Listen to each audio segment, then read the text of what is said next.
Greetings and welcome back to room 303 in our chats with Emily, as we're calling our readings through the poetry of Emily Dickinson. We turn out a poem, 138 Pigmy Seraphs Gone Astray. I find this a fascinating little poem. It's another flower poem. It does read rather nicely with the poem that we just finished, poem 137, Flowers Well If Anybody. Our assumptions here are that you've been following our stuff at learnstrong.net. Down that left-hand side, Chats with Emily, our playlist. I'm hopeful that you already have been exposed to our introductory set of comments. I'm hopeful that you've been working with us in the preceding 137 poems to bring us now to this one. Now, if in poem 137 we dealt a little bit with Aristotle and aesthetics theory, here I believe Emily is going to dance with Milton in Paradise Lost. We're even going to get referencing to fallen angels right away. Notice all of the comments to international types of places. We've seen this already in some of Emily's poetry. We'll see more of it. It goes like this. By the way, we're writing a poem about roses in this case in point. Pigmy seraphs gone astray, velvet people from the they, bells from some lost summer day, bees, exclusive courtier.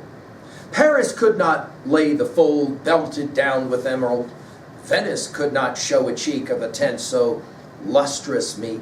Never such an ambuscade as of briar and leaf displayed for my little damask maid.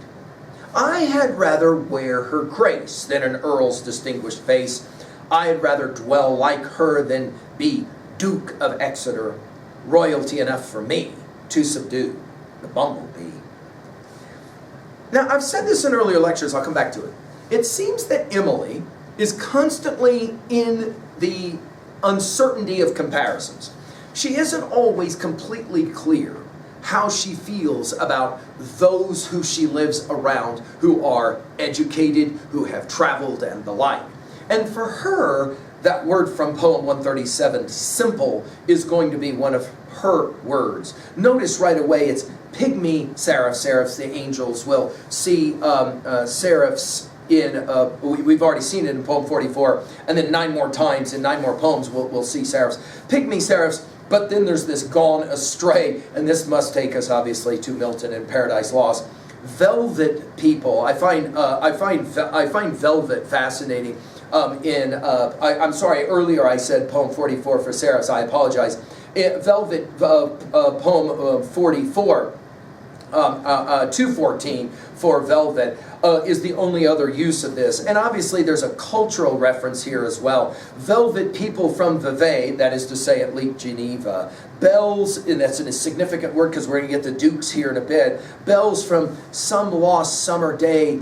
And then we're going to finish with bees. So here we are with bees. Bees, exclusive coterie. I love the fact that Emily is always demonstrating how human behavior is a whole lot like behavior of other kinds of species here, bees, that hive mentality, we might say, right? And then she'll say it, Paris could not lay the fold of the rose, right? Belted down with emerald. Venice could not show a cheek of a tent so luxurious meek. I think this is back to Christ's comment in the Sermon on the Mount about all the flowers being more beautiful than Solomon and all of that. Venice could not show a cheek of a tent so lustrous meek.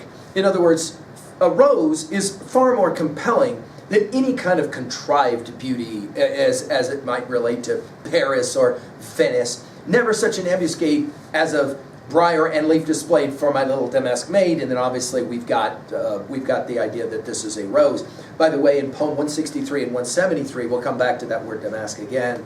I had rather, and then this is that construction, all of that to say, in other words, I'd rather wear grace, the grace of the rose, than an earl's distinguished face. Okay? In other words, now we're back, we're you know, the royalty of England, if you will. I'd rather dwell like her than be Duke of Exeter. In poem 373, we're going to get Exeter again. In other words, just a nobleman, right, of the English lineage. Then be Duke of Exeter, royalty enough, and there's your phrase, that's the key to this poem, royalty enough for me to subdue the bumblebee. In other words, what is it that poem at 2a, what is it that we're really doing here? Well, I think that she's really making the point that the most precious things in life are the simple, things in life, and they're beautiful, and they're a product of nature. At 2b, I love all the foreign places she mentions, Vevey in Paris and Venice, and obviously referencing the Earl in England. At 3a, well, I do think that she is playing the game of Milton's Paradise Lost, obviously fallen angels and all of that, but I think the question, we gave full lectures on Milton and Paradise Lost at learnstrong.net. You can run those lectures to ground if you're inclined, but I think the point she's making is the same point Milton was asking. What is it that's really necessary? And she says, I'm okay with the most simple things. I'll take the royalty that I possess from the bumblebee, right?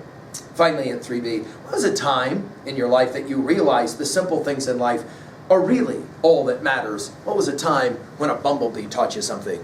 Maybe we would say Emily taught you something. Thank you.